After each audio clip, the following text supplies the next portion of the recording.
Hello and welcome to the 10th annual Night of 1,000 Stories. Of course, we had hoped to meet in person, which is just always so much fun. But how great is this that we're doing this remotely and virtually so that we actually maybe have more people who couldn't come in person, people from across the country joining us. We have families, donors, volunteers, teachers, alum, kids who are participating. It's just great. So maybe we have more at the table. We're here to have a lot of fun, to have great conversation, but also to raise the critical funds that 826 Boston needs to continue its free writing programs for kids in this area. Yeah, they're doing it virtually, even during a pandemic, but they can't do it without your help. So at any time, feel free to go to this button up here to contribute to, what you're seeing unfold here. It's really amazing. Later tonight, we are so excited. We have a YA young adult author superstar, Angie Thomas, who is going to be interviewed by rising superstar, we feel, 826 alum, Legacy Thornton. That's going to be just fantastic, worth being here. We're not going to keep you long because we know people have things to do. We hope to wrap up the program a little before 8 o'clock, but then we're also going to have Zoom rooms that you can go to, catch up with people, have great conversations about the conversation that you're going to hear here. Also, 826 representatives will be there with any questions you have, so that's great. You can carry on, and if perhaps you're having a little wine at home while you're enjoying the evening, we will not object. You should also check out our auction items. They're always great, but again, they go help support the free writing programs. So just take a look at the link on this page and participate there as well. And now we're thrilled to bring out Boston's top celebrity chef, Joanne Chang, to kick us off.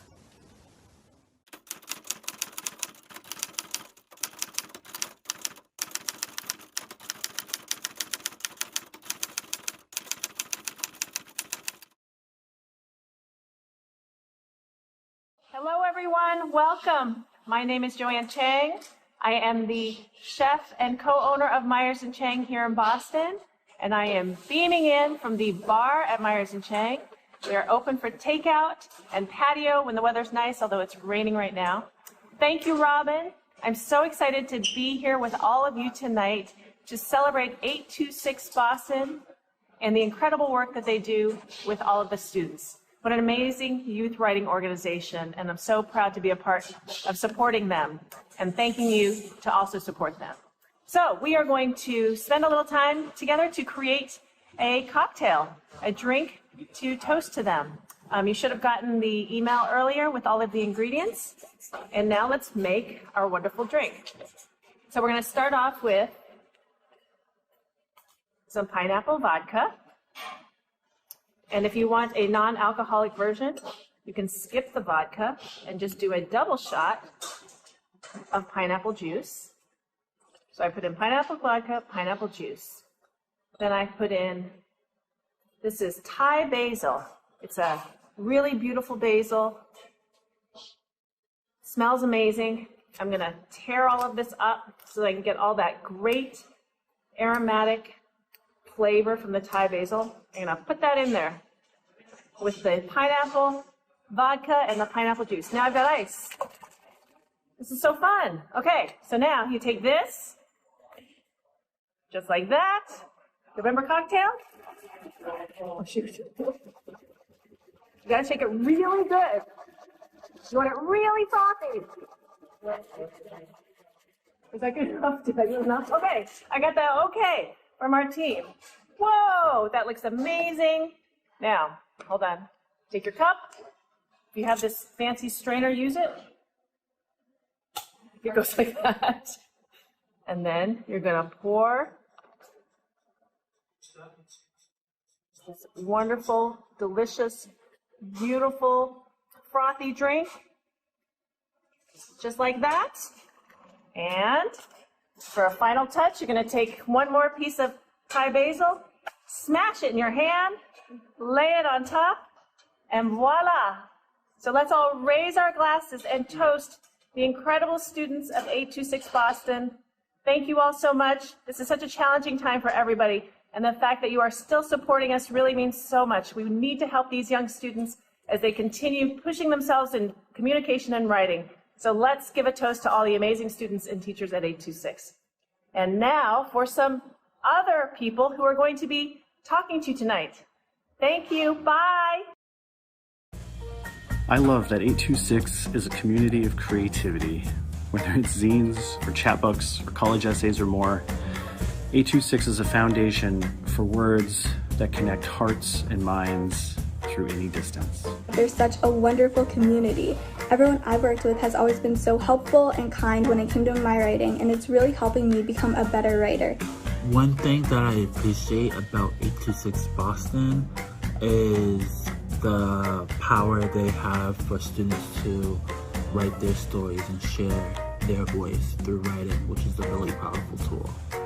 826 for me is where writers and their audiences connect, and that's what I love about 826. It's helping students realize that there's a huge crowd out there of readers who are waiting to hear their voices, and in my opinion, nothing is more empowering to young writers or writers in general than knowing that people want to read their work.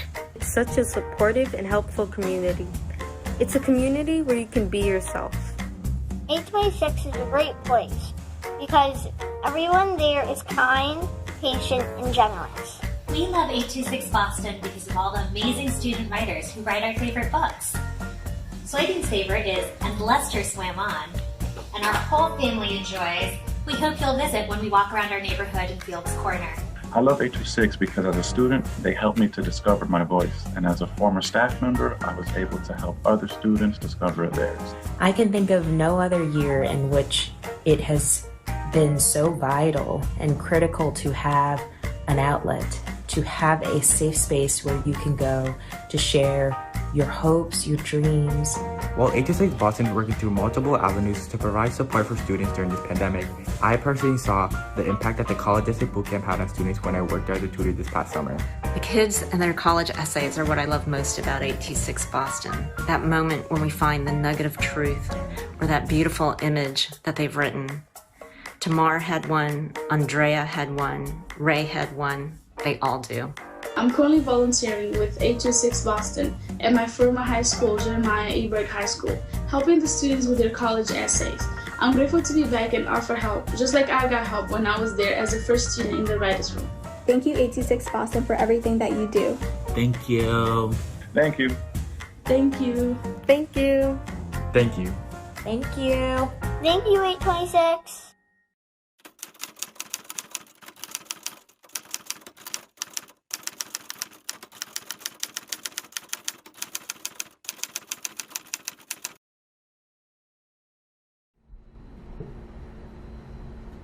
What a way to kick off the evening with the voices of 826 Boston's community.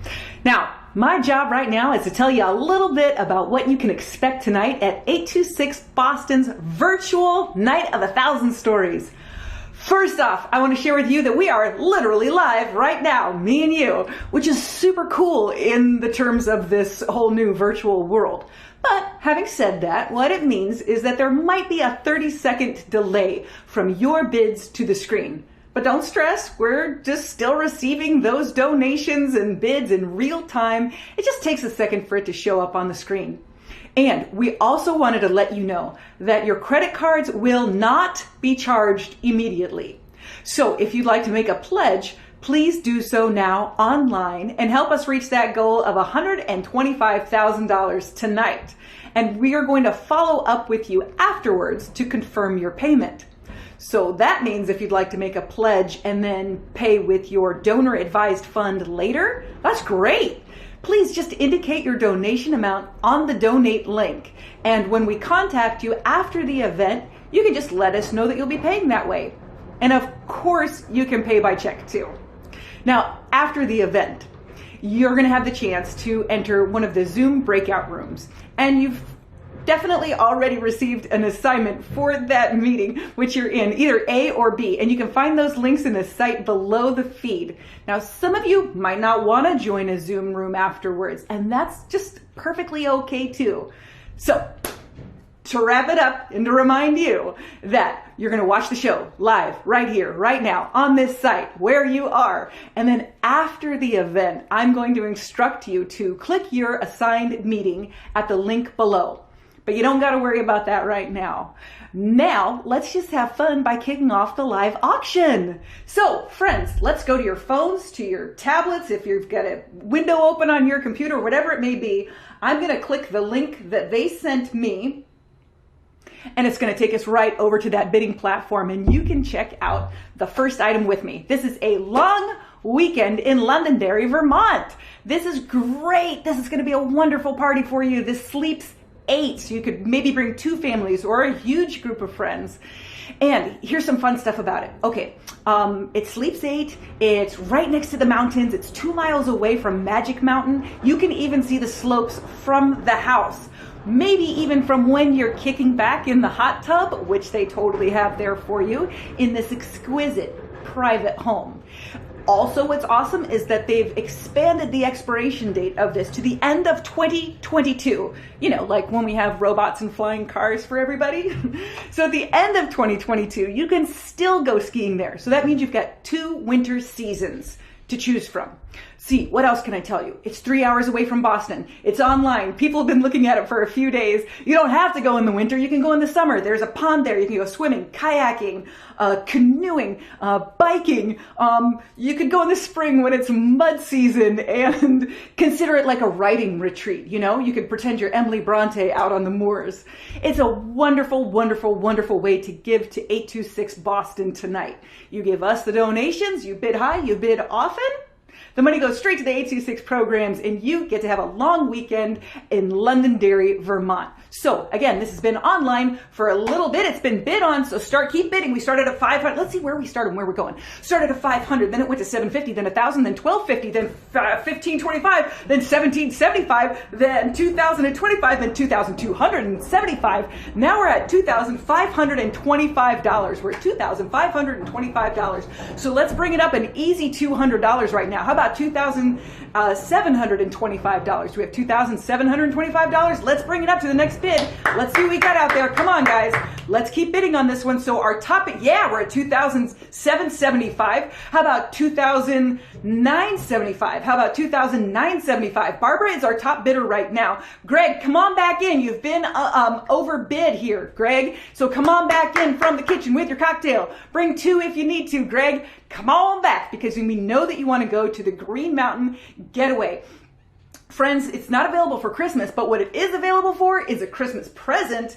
How great would that be? So again, let's see where we are. We've got that top bidder at, I think, $2,775. That's Barbara. So Barbara, it's yours right now, but I'm looking for Greg. Come on back in. Brenda, come back in. Tyler, come back in. Pamela, Raquel. Let's make this a party for everybody. Let's see. We're trying to get another $200 out of this for it to be $2,975. Oh, awesome. We've got $3,025 right now as our top bid. Thank you so much for coming on in, Steve. I like that. Like how you play. Barbara, now I'm talking to you. Come on back, because we're over $3,000 now. So Barbara, we're looking for you to come in. We're at $3,025, so let's make it $3,225. How about just another $200, Barbara? Just another $200? It's just another fancy pair of shoes or something?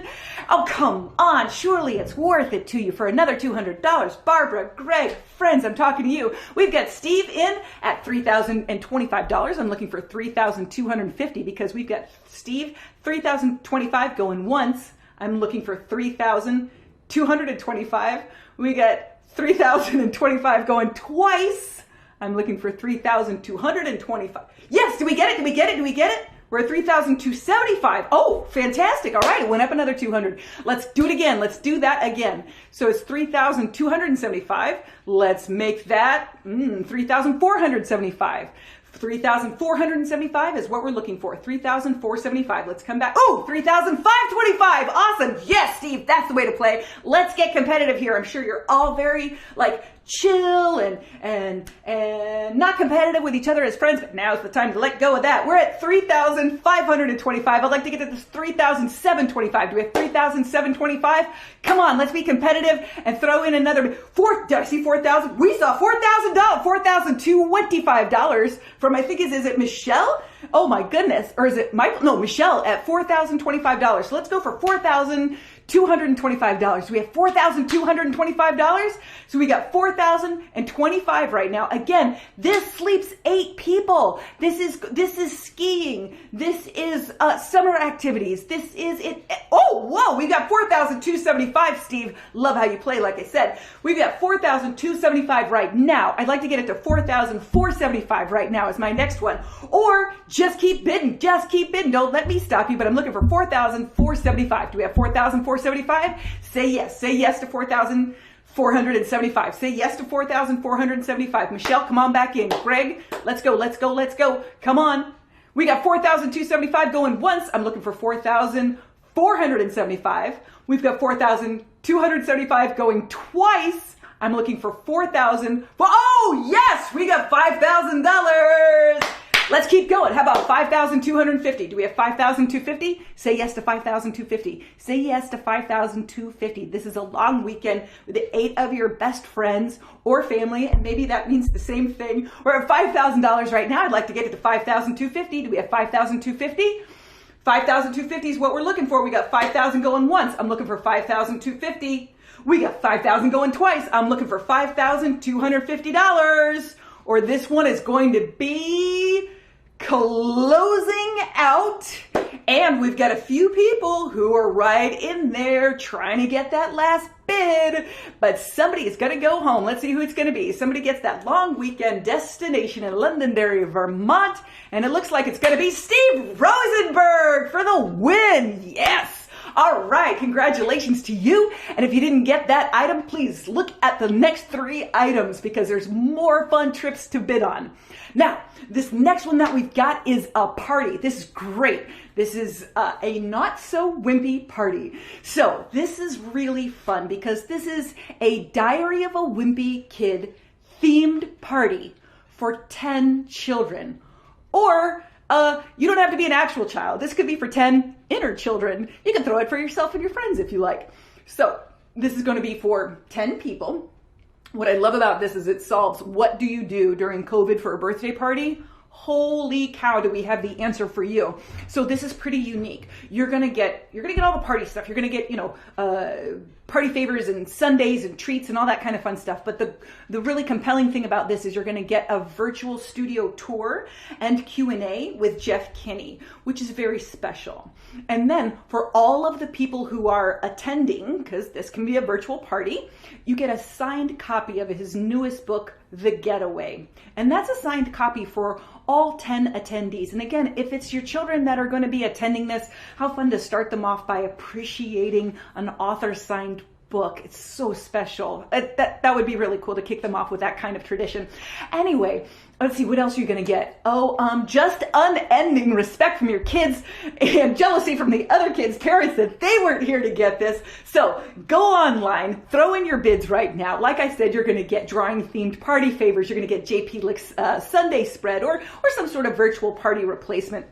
Again, perfect COVID party. We've got this figured out for you. Completely unique experience. Expires in a year. So let's see where we started and where we're going. We started at $500 and we're up to $750. So now I'm going to ask for $1,000.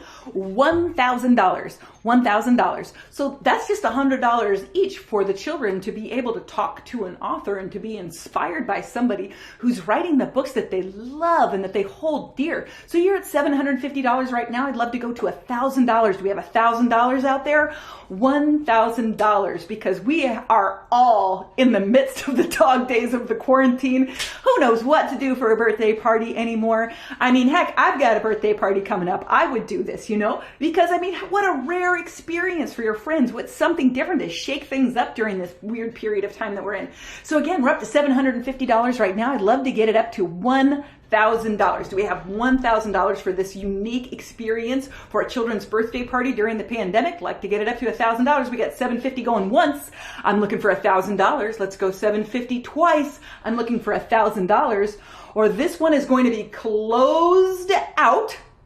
And somebody, one of the last bidders on this, is going to get that unending respect from their children and their children friends. You guys are going to get Parents of the Year on this one. And the winner of this one is, drumroll please, everybody, the winner of the Diary of a Wimpy Kid themed party is Christine Kane. Congratulations, Christine. Thank you so much for bidding on that one.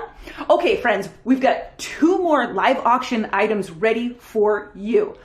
But what I want to do right now is I'm going to pass this over for a minute or two to our lovely event chairs, Gillian, Kohli, and Benielle Sims.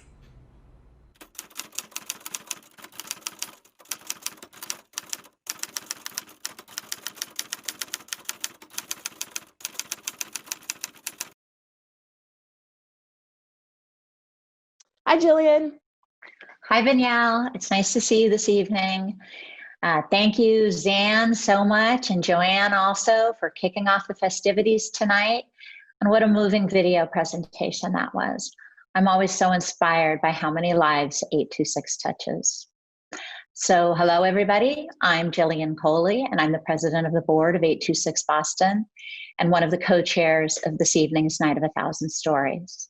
Thank you all for joining us tonight in our new virtual format. And I'm Benielle Sims, a new board member at 826 Boston and co-chair of Night of 1,000 Stories. On behalf of all of us at 826, welcome. 826 Boston is a youth writing and book publishing organization. Now in our 13th year, we're dedicated to empowering traditionally underserved students, ages 6 to 18, to find their voices, share their stories, and gain communication skills to succeed in school and in life. Even right now, using a virtual format, we are continuing to work with young people every day in our after-school program and in our 6 writers' rooms. I've been involved with 826 Boston since 2013, initially drawn to it by the after-school tutoring and book publishing programs. But in the last 8 years, I've been so proud and impressed to watch 826 create ever more outlets for today's young voices. And I joined the 826 family about 4 years ago and decided to take on a leadership role this year because now more than ever, it's imperative that we amplify the voices of our students and help shape the future leaders and storytellers. So many of you know that we typically do our Night of 1,000 Stories in the spring and in person. 8 months later, we've reimagined a great virtual experience, and we couldn't have done it without all of you and our generous sponsors. Thank you to the many generous institutions who have supported this virtual event. We know it takes a leap of faith and creativity to envision a way to celebrate given the challenges of 2020. So thank you to Amundi Pioneer, HubSpot, Putnam Investments, Carol Remick Charitable Foundation, Nutter, Brookline Bank, Fiduciary Trust, Morgan Stanley, Nellie Mae Education Foundation, Tufts Health Plan, Houghton Mifflin Harcourt, WBUR, and the Boston Globe. And thank you to our many individual sponsors. We're so grateful. And of course, thank you to our team at AE Events for helping us envision a new and safe way to celebrate. So there are many ways to give tonight, and we hope you join us at any level you can. To pledge or donate, please click the donate button in the top corner of your screens. And don't forget to bid on our remaining auction items. Back to you, Zan. Thank you, Benielle. Now, speaking of your next auction items, we're going to want to go on to our next 2 live auction items. And the first one is A Night In at the Movies with Boston Globe TV and film critic Ty Burr, who is also a published author himself. He's written 5 books.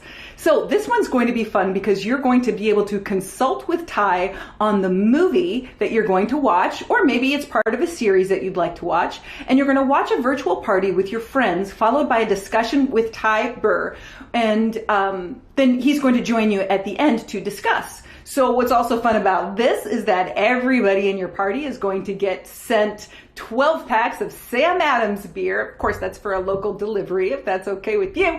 And then we're also going to send some theater snacks and a cozy blanket for the scary parts in case you watch a scary movie. So let's see. The real draw I want to tell you about this one is the conversation that you're going to have with Ty and some of those perks that we're going to send. So let's see where we started and where we're going. So we started at $500 and now we're up to $750. $750, so let's get it up to $1,000. We're at $500, love to go, we're at $750, love to go to $1,000. We went from $500 to $750, so the next one's $1,000. Do we have $1,000? Come on, 826 Boston, love you guys. Let's come on back into the room, grab your wine, grab your friend, and grab your phone and bid right now for $1,000 so that you and 9 of your friends can watch a movie. Ty's gonna help you pick it out. I feel like one of the hardest things that's happening in COVID right now that we're all getting used to it is, okay, now what do I watch? Now that I've been through everything on Netflix and whatever else there may be out there, what do we watch? Well, why not get Ty's expert opinion on it? We're at $500, we went to $750, and now I'm asking $1,000 for this, $1,000, and you and, again, 9 of your friends, so 10 guests all together, are going to enjoy locally delivered beer. You're going to have an expert critic help you pick out the movie, and then you're going to have a conversation with them afterwards, talking about maybe the themes of, yes, we got $1,000. Thank you, Ellen, for coming in for $1,000. Now let's go up to $1,250. Do we have $1,250?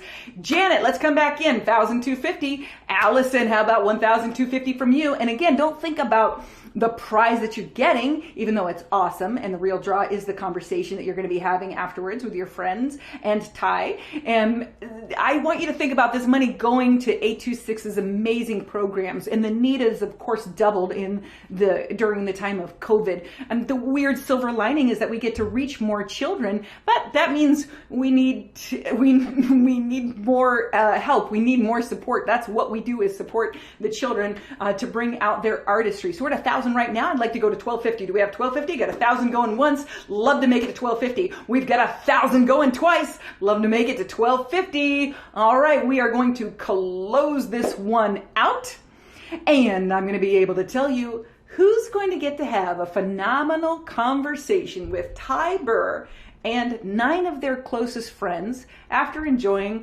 a few Sam Adams, and the winner is Ellen Whalen. Congratulations, Ellen. That's fantastic. That's going to be a fun night for everybody. All right, we've got one final live auction item, friends. Stick with me. Look at your phones right now. Bid on this one. So let's kick this live auction, the ending of it. Let's kick the ending of it off, just the live auction part of it, with a practically magic dinner with Alice Hoffman. So this prize is a dinner party with Alice Hoffman. Here's the great part about it. This prize can be done in person, or it can be done separately, depending on what you're comfortable with. So what I'm telling you is that you're gonna have a catered meal, and it can be for you and 10 of your friends at your home, or we can deliver the 10 meals to all your friends, 8 guests, to 8 friends' homes. So all of those meals can go out separately to them. And we're also bringing in bottles of wine with it. 8 bottles of wine, 8 meals, Zoom discussion, and dinner with Alice Hoffman. The wine pairings are lovely. They have been chosen by Rebel Rebels Lauren Friel. This is a 20-minute Q&A. People are bidding on this one, so I'm going to stop talking because you already know that she's written over 30 books, The Rules of Magic, so much more. Okay, let's kick this off. We started at $500, we did $750, then $1,200, then $1,500, now $2,000, $2,250, we got $2,750, we got $3,000, we got $3,250, we got $3,500, $3,750, now we're at $4,000. Fantastic. Let's go $4,250. Where's my $4,250? Let's go in. We've got Janet here at $4,000. We got Maria come back in at $4,250. We got, let's see, oh, I'm sorry, that's Marla come back in. Marla, we're looking for $4,250 right now. Harvey, we want $4,250. Come on back in. Come on back in.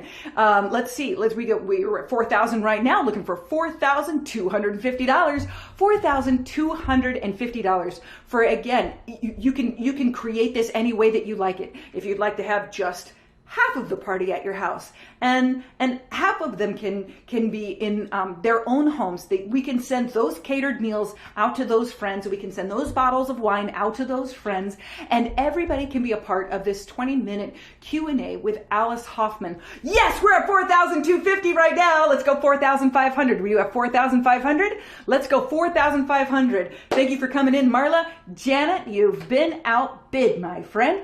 You've been outbid, and we want you to come back in.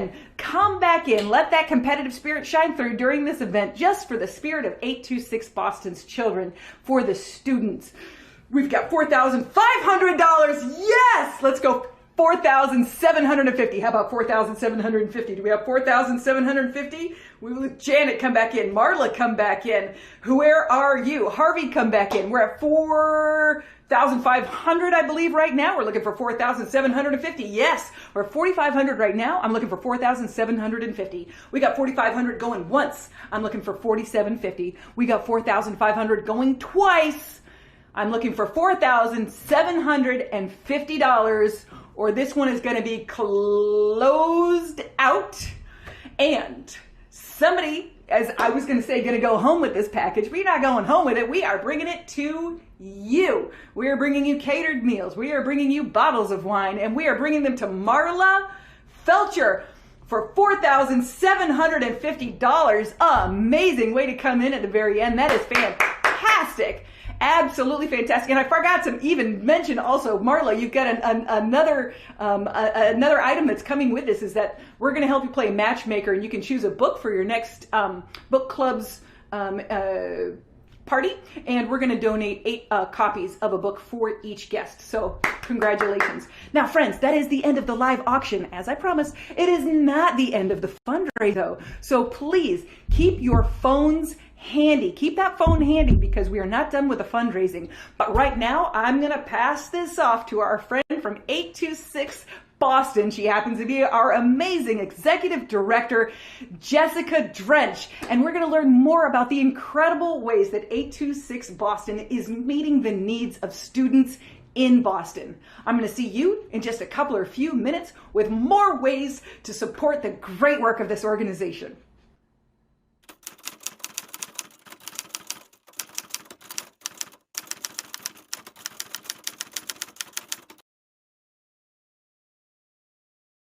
Hi everyone. For those of you who I haven't met yet, my name is Jess. I use the pronouns she, hers, and I'm executive director of 826 Boston. And we're so excited to share this evening with you. I'd like to begin by acknowledging that the land where the 826 Boston Center, offices, and partner schools are located in Greater Roxbury, and where I'm dialing in from in Melrose, Massachusetts, are in the original homelands of the Massachusetts tribe. And we honor and pay our respects to the ancestral bloodline of the Massachusetts tribe and to their descendants who are still inhabiting the land on which we work, serve, and live today. There are over 500 people zooming in tonight from across the country, and we're so excited to bring together so many different members of the 826 Boston community. Our donors, partner teachers, students and alum, volunteers, board and team members, and community partners. And I know we're all really looking forward to hearing from best-selling author Angie Thomas later in the program. Ibram X. Kendi, author of How to Be an Anti-Racist, describes her as one of the great literary voices of our times, noting, "I don't know if anyone has done more to inspire young people in the social justice movement more than Angie Thomas." And tonight we bring together Ms. Thomas, Robin Young, and 826 Boston alumna, poet, and activist, Legacy Thornton, and that's all to come. First, I'd like to just take a few minutes to share some updates from 826 Boston. It's our mission to amplify the voices and stories of the next generation of young leaders. From performance poems to college essays to civic engagement projects, 826 Boston students explore the beauty and the brilliance of their imaginations, and through the power of words, learn to advocate for themselves and their vision for the future. When students open up 826 Boston books, they see authors who look like them, and they find their life experiences reflected in the pages. The powerful message is, your stories matter. Your voices matter. The racial justice uprisings and recent election have held a mirror up to the deep work that needs to be done in this country to root out centuries of systemic racism and white supremacy. As an organization, 826 Boston recently shared our diversity, equity, and inclusion action plans that have been in development for over 2 years and are being built into our goals and practices. And we do this ongoing work as part of our responsibility to repair and heal our country, our organizations, and ourselves, and to be able to provide safe places for students to write about their fears, hopes, identities, and dreams. Since shifting to all virtual services in mid-March, we've provided over 7,000 hours of writing and tutoring support that is free to students and their families. In the pandemic, the disparities that existed in the communities that we serve have been magnified, and the opportunity gap has widened. In response, our talented team has redoubled their efforts to customize learning opportunities remotely for every school, classroom, and student who we serve. We're in a place to effectively and compassionately respond to this moment and remain committed as ever to providing students with resources and support as they write their paths forward through this profound chapter in our history. Tonight you'll hear from Legacy Thornton and Tariq Charles, both from the 826 Boston Writers' Room Slam Poetry team.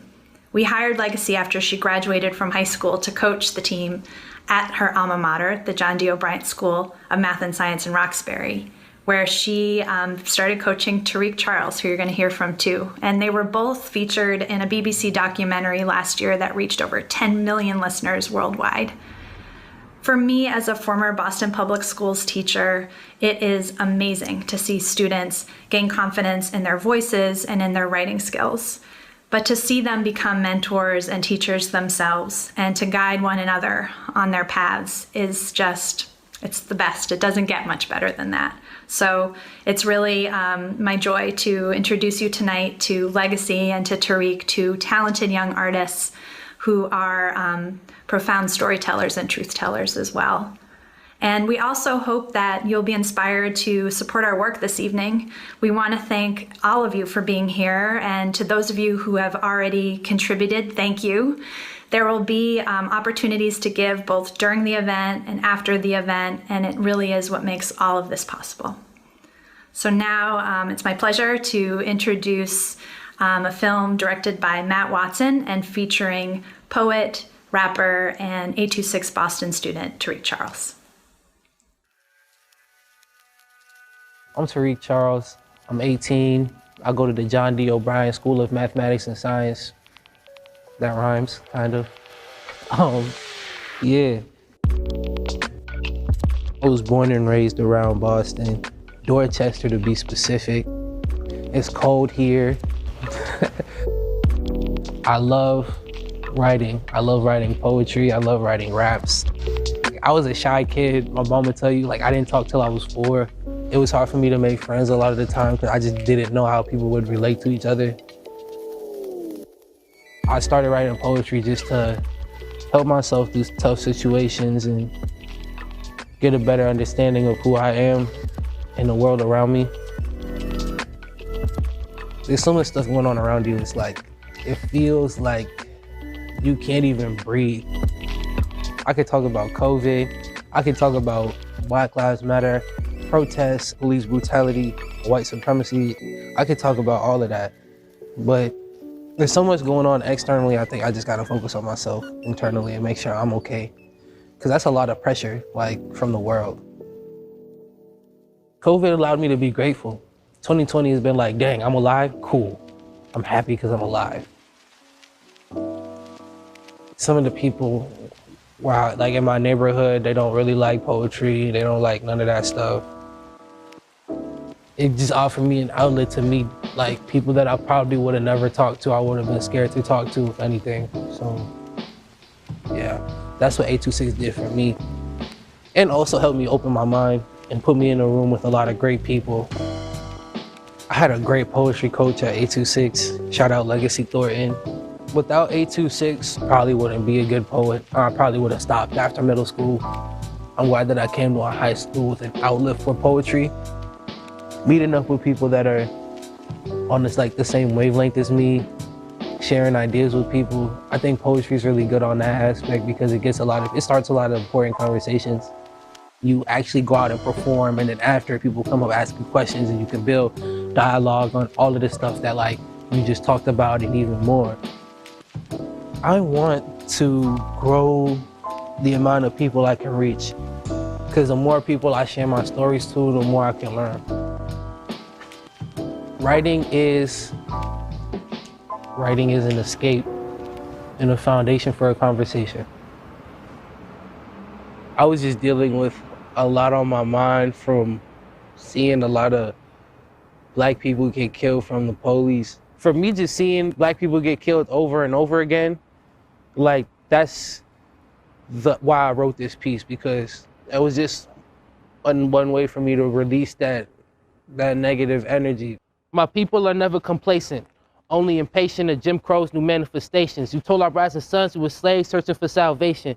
We kept praying and you kept praying on our innocence, which was taken. I wonder how we beat these limitations, defeated racist creations that kept our mind in enslavement. Thanks to the ones that laid the groundwork like under the pavement, resting under graves for refusing society's prior placements and being put in Uncle Sam's basement. Defacement of our culture you did, but thanks to us, recreated dances that you all did. And your kids too. We're all kids of the diaspora that is living in the red, white, and blue. We couldn't get a clue, even though you told us we was lesser than you. But the pestering protesters got the better of you. So forget your politics, policies, and apologies. This is anti-America. We've been here since the colonies. We were property that helped you fight free from our sovereignty. Do you follow me? Do your research report back to me? Being black is more than half of me. It never atrophy. America, look after me. America, look at me. I'm not atrophied. My freedom will never be a casualty, and that's a guarantee. And we put that on all of me.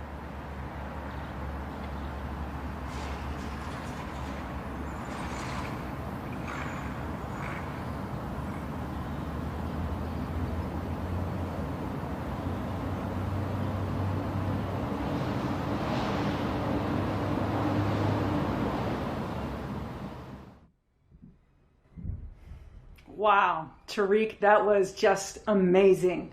I hear stories from 826 Boston students, and they always blow me away. But Tariq, you are something special, and I know that you're out there, and I want to congratulate you, my friend. Everybody give him a little hand clap there at home. Let him know we got 500 people supporting him out there. I cannot wait to see where your writing takes you.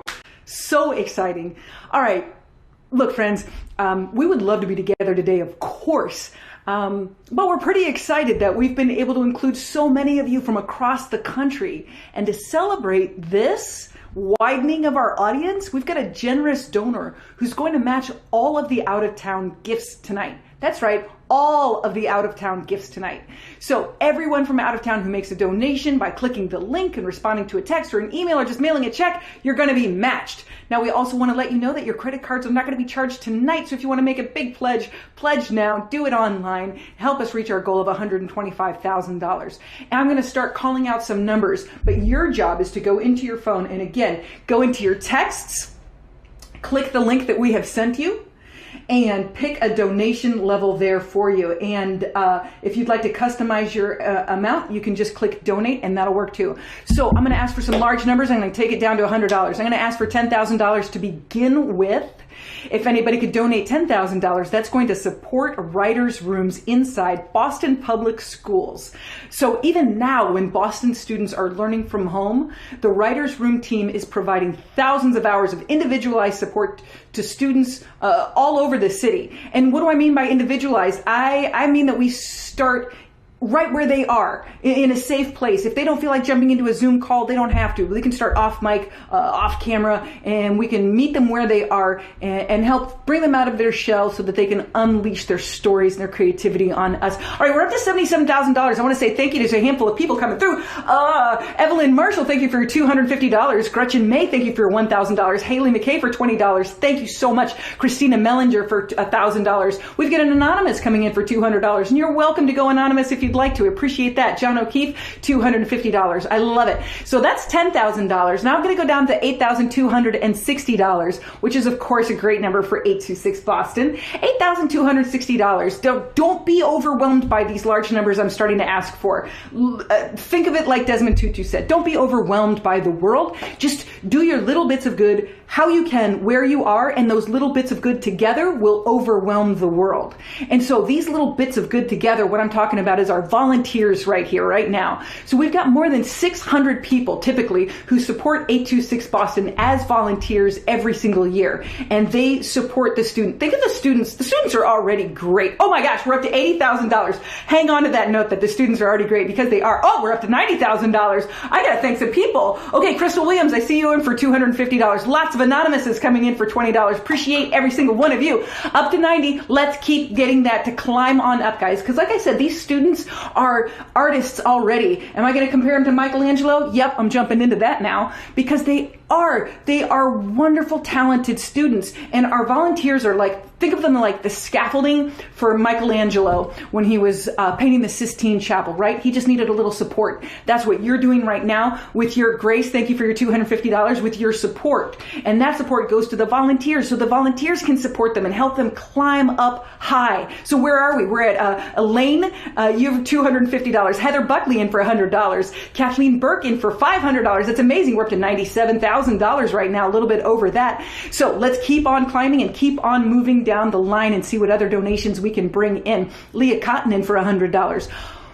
Friends, one of my favorite things that the volunteers find themselves saying more than once is to a student, they say to them, "What you just said is really interesting to me."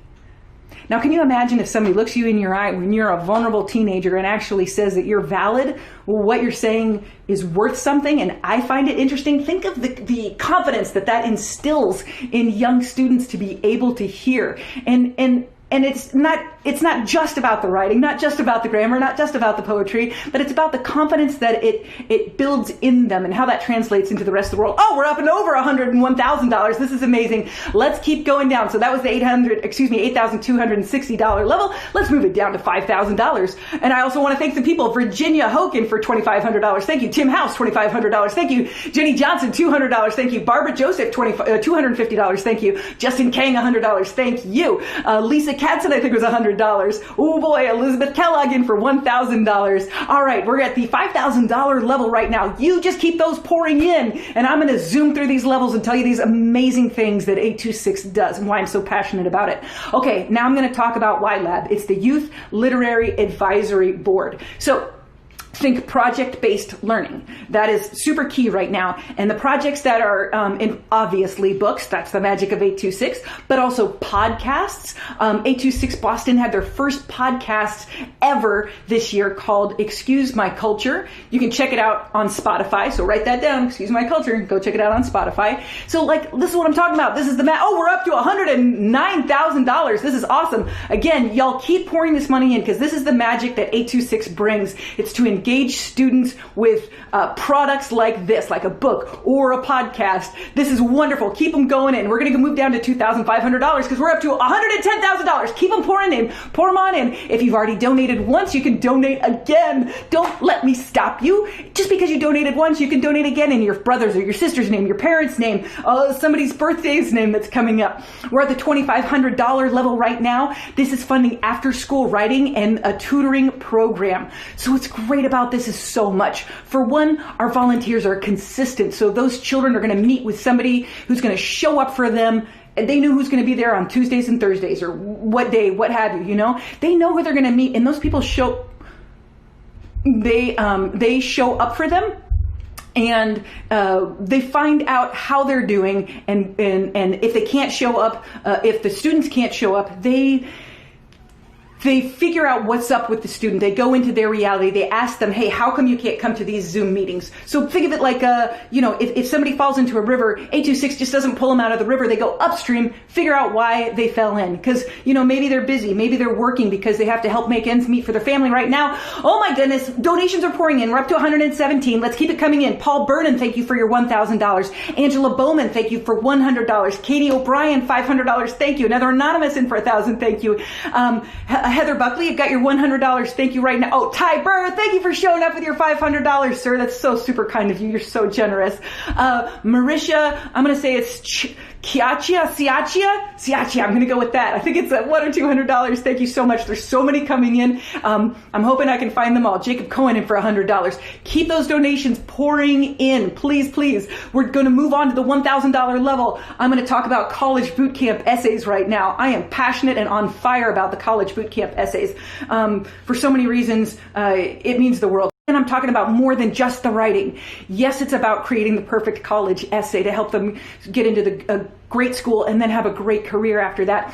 But it's also the process of writing that evolves a being so much. It's about beyond the writing, you know. It's about what the writing does and how it changes you. Heidi Flood, thank you for your $50. Margaret G, thank you for your $200. And what I mean how it changes you is you have to, it takes, oh, come on, when was the last time we wrote 3 or 4 drafts of something, you know? You have to open yourself up in the editing process to vulnerability. It takes courage to be that kind of vulnerable. It takes to do this kind of work, it takes and teaches the students determination and grit and gives them an awesome work ethic. So let's keep those donations coming in. Come on, we're at 119. I'm going to start moving this on and wrapping this up. We're moving on to $500 right now. So $500 helps support things like you just saw from Tariq Slam Poetry, which I think, and I bet you do too, is more important now than ever for the students to have a safe place in 2020. Thank you so much. Lisa Leibovitz, $250. Kristen Letts, $3,500. I'm going to move on to the $250 level. We got just 2 more levels left, and we're almost at our goal. Come on. Oh, we're over at 121. We're almost, yes, $122,000. $250 supports creative writing workshops. Okay.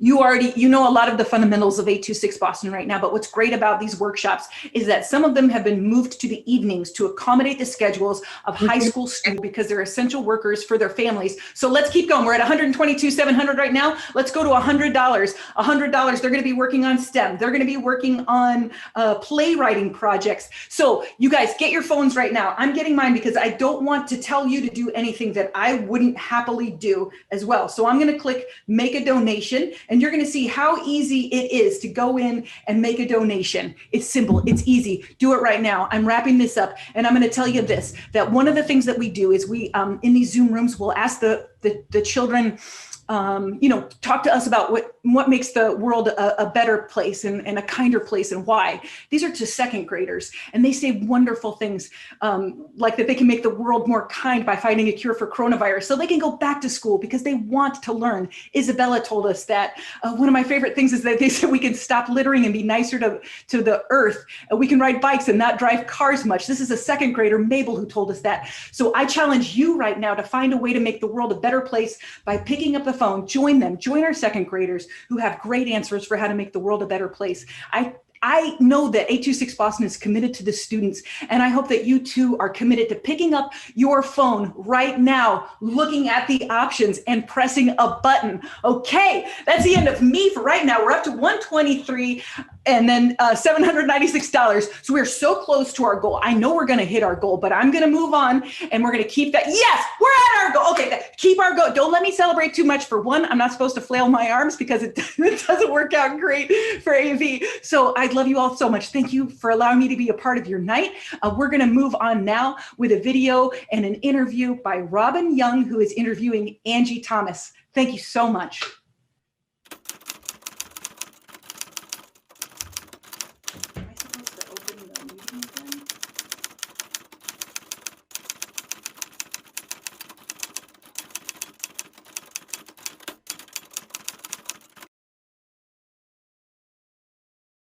Thank you so much, 826. And I have to say, there's so much excitement here.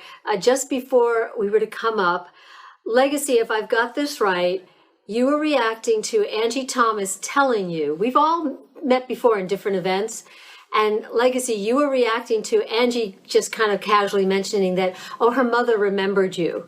Yeah. Which meant a lot to you. And Angie, we've spoken before. It's so great to speak with you again. We were in Cambridge, I think, at that time. Yes. Yeah. It's so good to speak with you both. Thank you so much. It's a pleasure, and we're going to get right to it. But I want to just fill in a little bit here. Legacy is a Boston-based writer, poet, social justice activist, superstar in my eyes. She's also a natural hair enthusiast. That may come up. A former member of 826 Boston's award-winning slam poetry team, and she went on to coach the team at the John D. O'Brien School of Math and Science, which she graduated from. In her spare time, she likes to sing and write songs, so I think that's going to make its way into this conversation because we know, Angie, how much you've been influenced by music. So we're going to get to Legacy in 1 second, but also Angie Thomas. I can't imagine there are those who don't know, but already in the firmament of YA novels. You flew from Jackson, Mississippi to the top of the New York Times bestseller list with 2017's The Hate You Give, which followed the teenager Star Carter as her unarmed Black friend is killed by a white police officer. Then came 2019's On the Come Up, the story of a teen rapper who goes viral and the consequences of that. The producer of This Is Us is now writing the screenplay for the film adaptation. There are some of us, do not call us on Tuesday night. We're watching This Is Us. And your third book just came out, The Concrete Rose. It's a prequel to The Hate You Give, so we want to talk all about that. But Angie Thomas, welcome virtually back to Boston. And I just want to ask you before we bring Legacy, and she's got so many questions, as a younger writer who's looking up to you, so many questions to ask of you. But I'm just wondering, how are you feeling about being in this moment? We talked about 2017's The Hate You Give, writing about one of the first to write in a YA novel about, unarmed young Black men killed by white police officers. And then here we are in a year of racial reckoning. Do you think about that? Like, wow, I'm positioned for this moment. I do. I've thought about it a lot. Over the past couple of months, I've had a lot of young people specifically who've reached out to me, and they're like, Angie, your book is coming to life. And I have to remind them, I tell them it was alive in 2017. It's been alive since the inception of this country. It's just that now more of us are becoming aware of it. But I'm thankful to know that my book also has empowered young people for this moment. I'm often labeled as being the voice for them, and I have to correct that, because the fact is they have their own voices, they have their power. I'm just their microphone.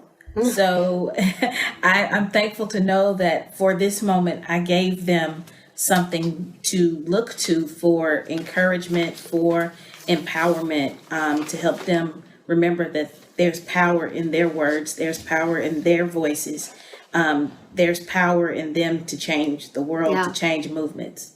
Well, but yes, you're absolutely right. And places like A26 with the programs that they've had, it's like there's been a nexus that seems to be meeting of the work of groups like 826, which have been empowering a lot of young people of color to tell their stories. Then you come, people like you who they see actually do it. And I was reminded of how much this has been growing in leaps and bounds. I don't know if you saw the children's section of this past Sunday's New York Times book review, and it's the children's books, and look at all the stories about young Black people. I mean, when I was coming up, there weren't any. And then I'm thinking of, this is one of my favorite new books, I Am Every Good Thing. Terrific new book. Yeah, it's so great. I mean, I'm thinking of just how much the industry has grown because of writers like you. I mean, do you feel that a little more elbow room in the industry in general? I do. I'm seeing changes. I will always say children's literature specifically has a long way to go, but there are more people who are recognizing the power of diversity in kids lit. Dr. Rudine Sims Bishop often says that books are either mirrors, windows, and sliding glass doors. And the fact of the matter is, all three are important. So it's important for Black kids to have these books now that show them themselves, but it's important for other kids to have these books to show them Black kids. It's important for them to get that window in that sliding glass door. So I'm very, I'm hopeful for what's to come in children's lit. I'm thankful for what's happening in children's literature. And I can't wait to see what it looks like 5 years from now. Yeah. Well, I have a feeling that Legacy Thornton might be involved. Legacy, I know you have some questions you want to ask directly, writer to writer, so go for it. Yes. Oh, first off, hi, Angie. It's nice seeing you again. One of the questions as a writer, I just wanted to know, how did your stories come to you? I know you got a lot of experience just from, your life and, your perspective, but I was wondering, is it that you imagine, everything in your head, this this realistic fictional story, and then you just try and like jot them all down, like scene for scene, or like how does that work? You know, it seems like with every story, there's a different origin story. Every single book that I've done so far, there's a different origin story. The Hate You Give, I was inspired by some of my own experiences to write that novel. I was a lot like Star, living in two worlds and being two different people in these two very different worlds. And when a young man named Oscar Grant lost his life at the hands of police brutality, I was around a lot of white classmates who didn't understand the outrage. And that and my frustration about the situation inspired me to eventually write a story. With On the Come Up, the character Bree was someone I always knew I wanted to tell about because I was once a young person who looked at hip hop as a way of expressing myself. I think though that with both books and now with Concrete Rose, even my third one, the common factor of their origins is that it always starts with the characters for me. I'm huge on starting with character. Plot is great, but I feel as if you could have the best plot in the world, but if you don't have great characters to carry it through, you are wasting your time. So I always get characters first. I always get these images of young people in my mind and bits and pieces of who they are. And it intrigues me so much that I want to figure out a story for them, that I want to explore their lives. And I always ask myself, who are they at the beginning of this? And who do I want them to be at the end of it? And so that's usually the main thing that happens with every single book I come up with. And how I get there is, I still can't really tell you. It comes from a lot of different places. Sometimes I will dream up stuff and put it in a book. Can I just jump in just to say for a second? You know, what you just said is the definition of a story. It's like the Homeric journey. They start, things happen, and then how do they end up? Same with a reader. You know, we start reading and then things happen and how do they end up? So I love hearing that's part of the way you craft it. Absolutely. I think the best books at some point or another, they have to answer that question. Who is this character when this book starts and who are they when it finishes? Are they the same person or are they a completely different person? Mm-hmm. And I can say with so far all of my books, they're completely different people by the end. And I really want to show young people that change is inevitable. It's okay to evolve. It's okay to change. And we're all still figuring it out. Even when you're not so young, you're still figuring it out. I know I'm figuring it out every single day.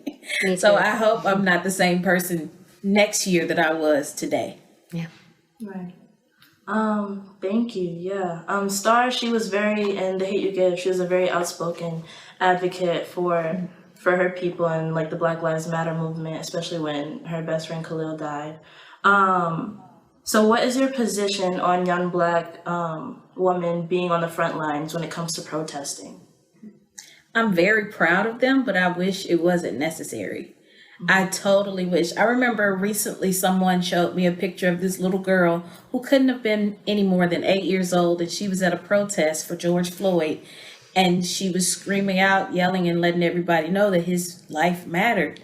And all I could think was, I love that magic and that power inside of her, but this shouldn't be necessary. Mm-hmm. You know, it shouldn't be that this image of this child is what gets into people and changes their perception. It shouldn't be that she even has to know what happened, that something like this happened from the get-go. I am so proud of young Black women who are getting on the forefront of social justice and fighting for Black lives and making themselves heard. But I'm also wondering, when will everybody else stand up, speak up, and do the same? So that the burden is not theirs and theirs alone. So often it seems as if that's what happens. We see the power of Black women. We just saw it this past week, you know, and we know what we're capable of doing and what we do, what we have done. And I just want everybody else to step up to the plate too. So it doesn't seem as if this is our responsibility alone. Just jumping in, when you say this past week in Georgia, Black women are given the credit for, you know, almost flipping that state to the Democrats. Yeah. And definitely pushing 2 Senate races into a runoff. The Black women, Stacey and others are, you know, behind that. But I know, Legacy, jump back in. Okay. Yeah, sure. So we know that there will be a movie adaptation for On the Come Up, like there was for The Hate U Give. I'm really excited about that. And I also, again, wanted to congratulate you for your success on both The Hate U Give and On the Come Up. Like, just really well done. So I was wondering about the casting. A couple of my friends were kind of disappointed, like, once they read the book. They imagined, you know, the star to be different than what they saw on screen. And, like, how much of an, I guess, impact did you have, like, with the casting? Like, how did you feel about the casting and stuff like that? Well, there's a big misconception about the whole casting situation, and a lot of people don't know that Amandla was cast as Star about 1.5 years before there was ever a cover for The Hate U Give and the book was ever out. Amandla was one of the first people to ever read it outside of like me, my family, and my agent and my editor. She was one of the first people to ever get to read it. And so when she was attached to the role, it was, for me, I was happy because so much of who Star is was influenced by young women like Amandla.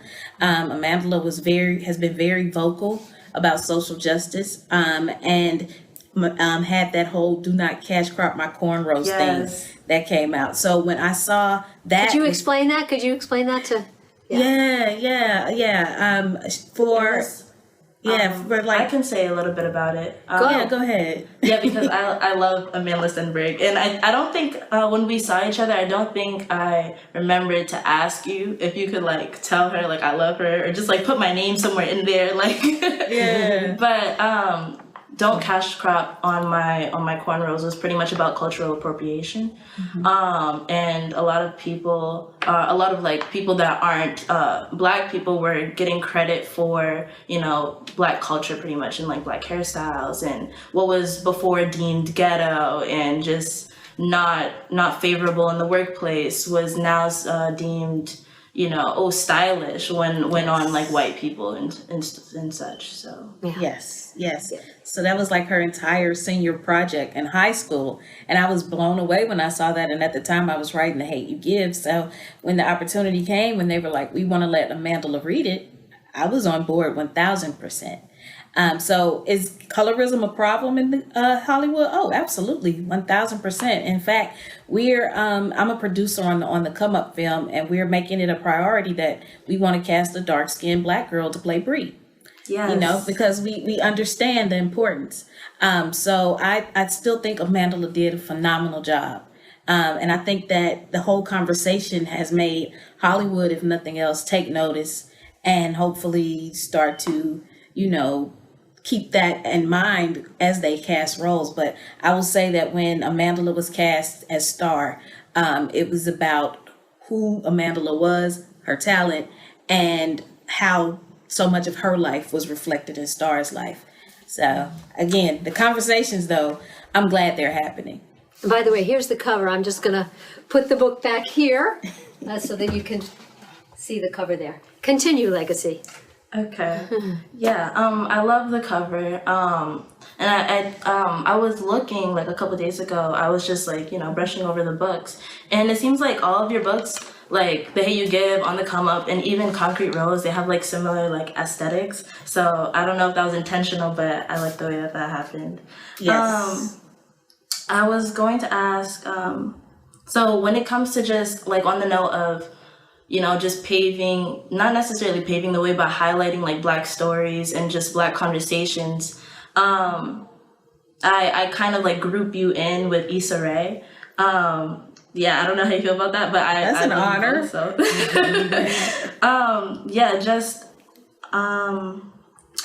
Sorry, but definitely like when it comes to just brushing over the books, all of the characters have different family dynamics, you know, different issues.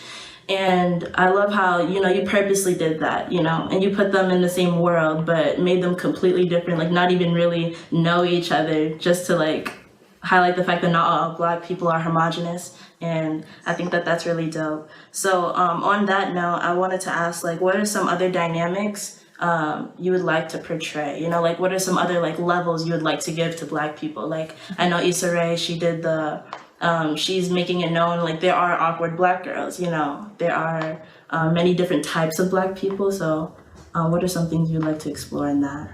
Yeah, I love Issa and I love what she's doing. And for me, it's definitely important to show through my stories the different kinds of family dynamics. When I wrote The Hate You Give, I specifically gave Star this 2-parent loving household because so often people act as if that doesn't exist or it's a unicorn in the Black community, and that's totally not true.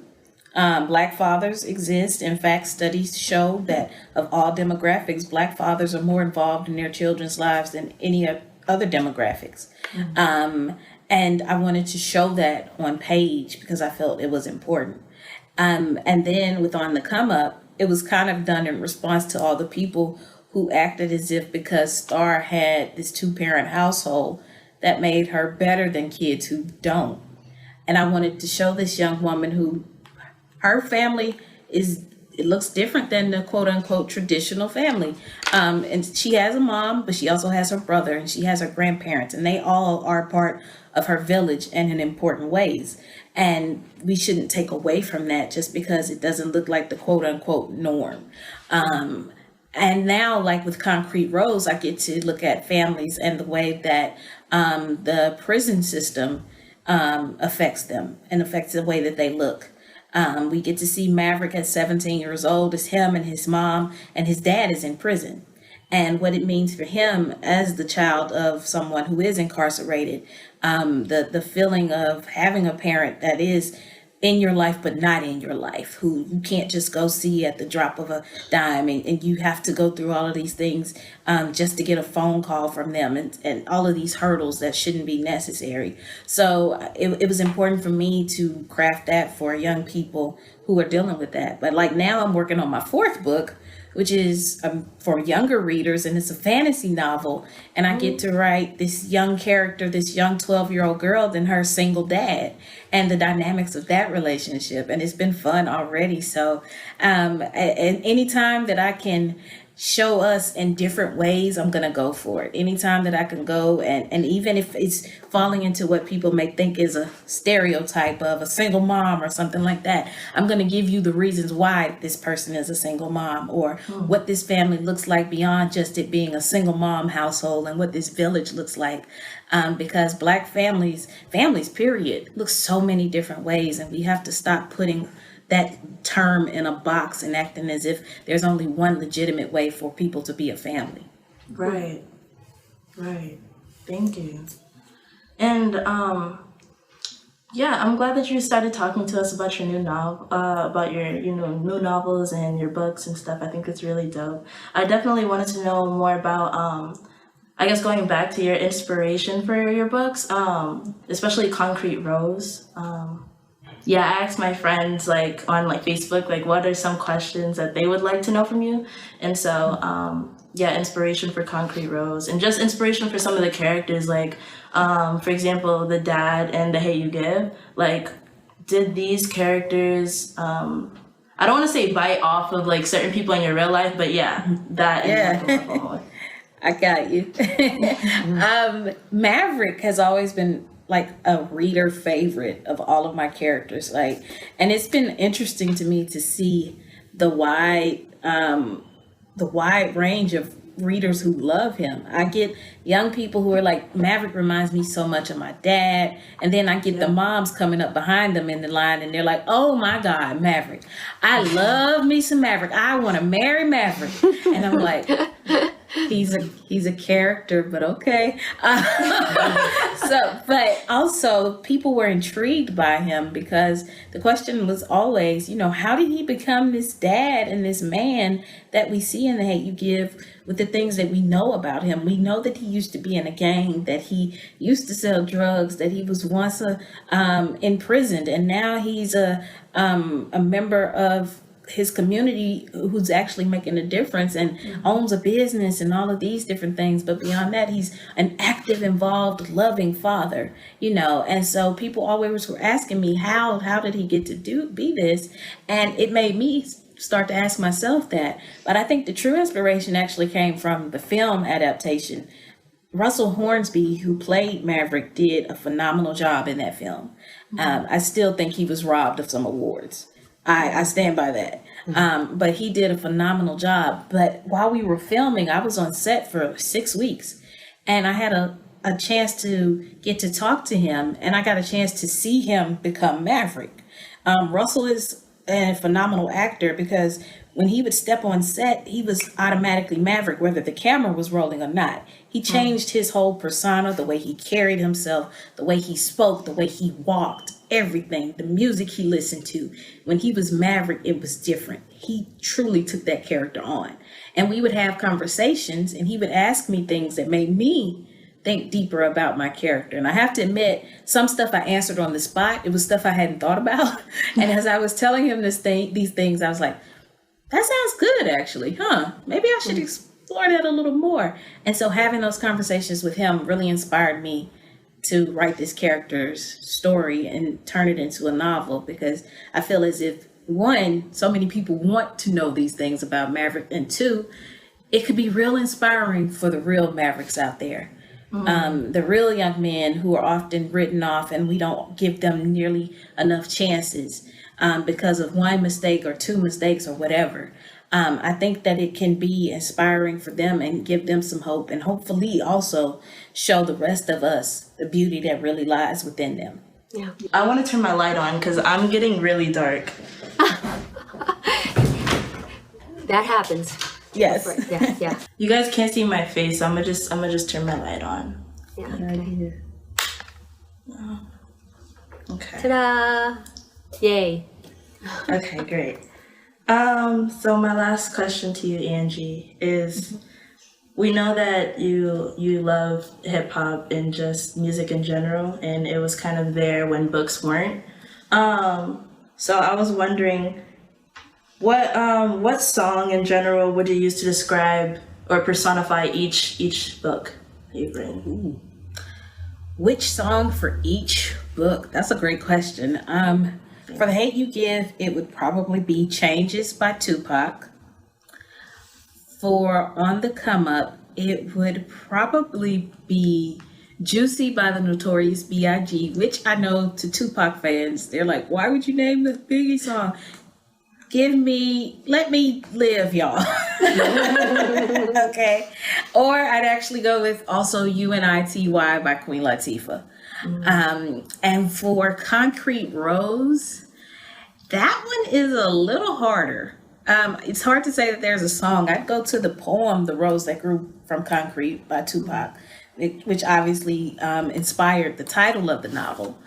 So this is, for me, like the last book I'll write in Garden Heights, and it felt fitting to go back to the poem that inspired even the name Garden Heights. I always felt like I was writing about a giant concrete garden, and I'm just pointing out the roses that are growing in the cracks. So it felt fitting to go to that poem for the title of the last book set in that concrete garden. Okay. Terrific. Thank you. Well, this has been so great.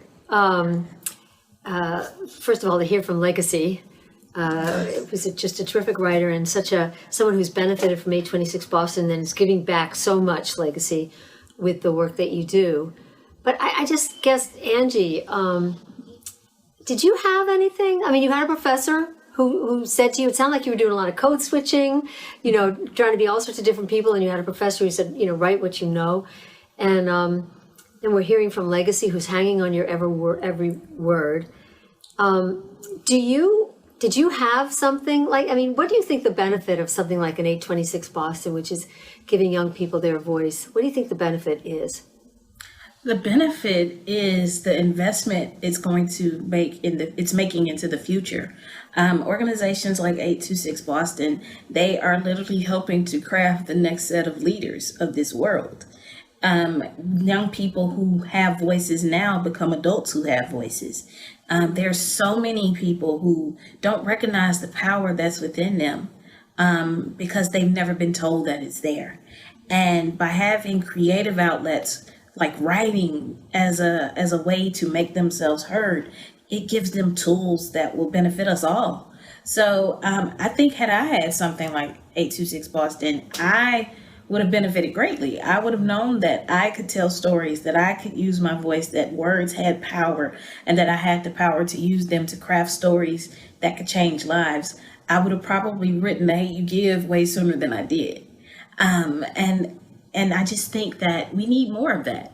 We need more organizations like this. We need more, I call it a movement. We need more movements like this, because we see what happens when you have adults who don't feel like they have a voice, who don't make themselves heard, who just go with the flow and never feel as if they can challenge the status quo. We end up stagnant. So I'm so appreciative for the work that they're doing. And I hope that you all are as well, so much so that you decide to invest in the future by supporting this organization and the work that they're doing. We may have messed up, our current generations may have messed up and given them a whole lot to have to deal with in the future, but I think that these kids are gonna be all right. Well, it wasn't fishing, but I agree. This is the place where, you want to support. And boy, listening to Legacy Thornton, a product of 826 Boston, but also somebody who's given back and is now, a writer, a poet, a social justice activist. I mean, you lift us. And Angie, boy, I tell you, every time I speak with you, I feel I'm a little bit higher off the ground. So thank you so much for spending some time with all of us. Thank you. Thank you. Thank you. Thank you all again for joining us this evening. We hope that you enjoyed the program and, to use Robin's words, are feeling lifted. Special thanks go to our amazing team at 826 Boston, of staff and service members for their incredible work and service day in and day out, and to our board of directors for their unstoppable leadership. Big thanks go to special guests Angie Thomas, Robin Young, Joanne Chang, Legacy Thornton, and Tariq Charles, and to all of the wonderful 826 Boston community members who sent in their recordings to be included in the welcome film. More shout outs go to our generous table captains, Zan Aufderheide, filmmaker Matt Watson, and to the awesome team at WBUR for producing tonight's show. And finally, thank you for coming tonight to our event, for contributing what you can, and for being part of our work at 826 Boston. Now I'm going to pass it back to Zan for some final instructions for those of you who are going to be connecting with each other at your virtual table groups. Cheers, everybody, and thanks again. Have a great night. Wow, what an amazing show. I thank you so much to everybody who donated. Thank you, thank you, thank you. And don't forget, these donations are going to be open for a while, so if you want to donate again, feel free. And now we want to invite you to gather with your friends at your post-event Zoom table. So right before this event, you received instructions for tonight's post-event Zoom tables, and we indicated whether you are in Zoom room A or Zoom room or table B. So what you want to do right now is you want to click the button underneath this video player right here for your Zoom table.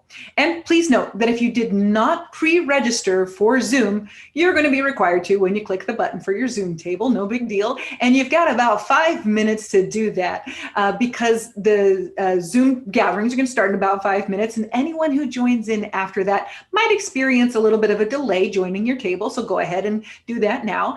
And if you're having any kind of trouble, you can click our help button right above this video player to contact someone for assistance. And again, I want to thank each and every one of you for donating tonight and for sharing your Thursday night with 826 Boston's community. Enjoy your tables, and thank you, thank you, thank you.